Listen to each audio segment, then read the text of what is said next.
اعوذ باللہ من الشیطان اللعین الرجیم، بسم اللہ الرحمن الرحیم۔ السلام علیکم ورحمۃ اللہ وبرکاتہ۔ اللہ تعالیٰ آپ سب کو صحت و تندرستی کی نعمت سے مالا مال رکھے، آمین یا رب العالمین۔ مفلسی یہ نہیں کہ انسان کی جیب خالی ہو، مفلسی تو یہ ہے کہ انسان کا ذہن خالی ہو، اس کے پاس اچھی سوچ اور اچھے خیال کا فقدان ہو۔ بلند خیال، مثبت سوچ اللہ تعالیٰ کی خاص نعمتوں میں شامل ہے۔ آج ہم سب اس نعمت سے مستفیض ہونے کے لیے مادر علمی میں جمع ہیں۔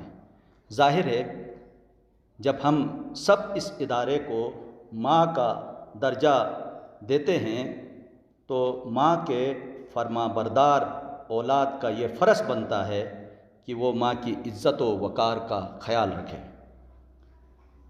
ماں کی عزت و وقار کا خیال رکھتے ہوئے ایک دوسرے کے حقوق کا پاس رکھیں۔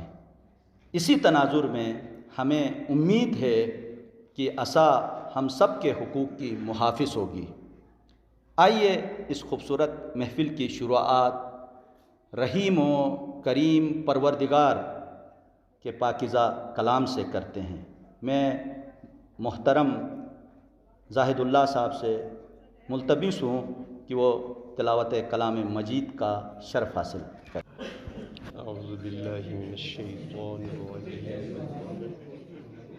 بسم اللہ الرحمن الرحیم۔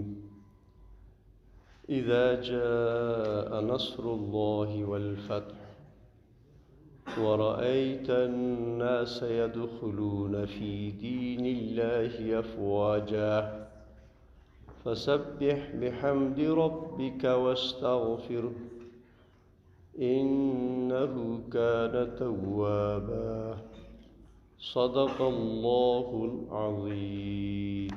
ماشاءاللہ، جزاک اللہ۔ آج کی اس محفل کا حسن ترتیب کچھ اس طرح ہے کہ مہمان خصوصی کی کرسی پر براجمان ہوں گی ڈاکٹر عفت ستارہ، جو کہ حال ہی میں KIU کی سینٹ کی معزز ممبر منتخب ہو چکی ہیں۔ میں ملتمس ہوں آپ اپنی سیٹ پہ تشریف لائیں۔ میر محفل کی کرسی پر ڈاکٹر افتخار علی نظر آئیں گے، آپ بھی سینٹ کے معزز ممبر ہیں، تشریف لائیں سر۔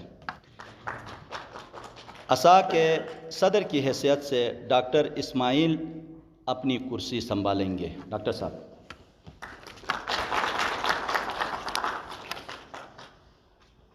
اب میں ڈاکٹر شیر زمان کو دعوت دیتا ہوں کہ وہ آئیے اور ابتدائی کلمات پیش کریں۔ ڈاکٹر شیر زمان۔ آنریبل چیف گیسٹ ڈاکٹر عفت ستارہ صاحبہ، guest of honour doctor Iftikhar صاحب، worthy deans, directors, HODs, distinguished faculty, staff, newly elected ASA cabinet and former ASA cabinet, Assalamu alaikum. It gives me immense pleasure to welcome you all to this auspicious occasion of oath-taking ceremony of newly elected cabinet. Session 2024 to 26. Ladies and gentlemen, today gathering is of paramount importance for faculty rights, unity, integrity and harmony. As it is rightly said, united we stand and divided we fall. I would like to throw some light over the prime objectives of academic association. The basic aim of this prestigious association is to protect the legitimate and legal right of teaching community. Furthermore, it will help to ensure merit and transparency in our mother institution. Thank you very much for listening me so patiently. Thank you doctor صاحب. اب میں مہمان خصوصی سے درخواست گزار ہوں کہ وہ ASA کے منتخب جو ممبران ہیں ان سے حلف لے لیں. ممبران سے میں گزارش کرتا ہوں وہ یہاں اسٹیج پہ تشریف لائیں.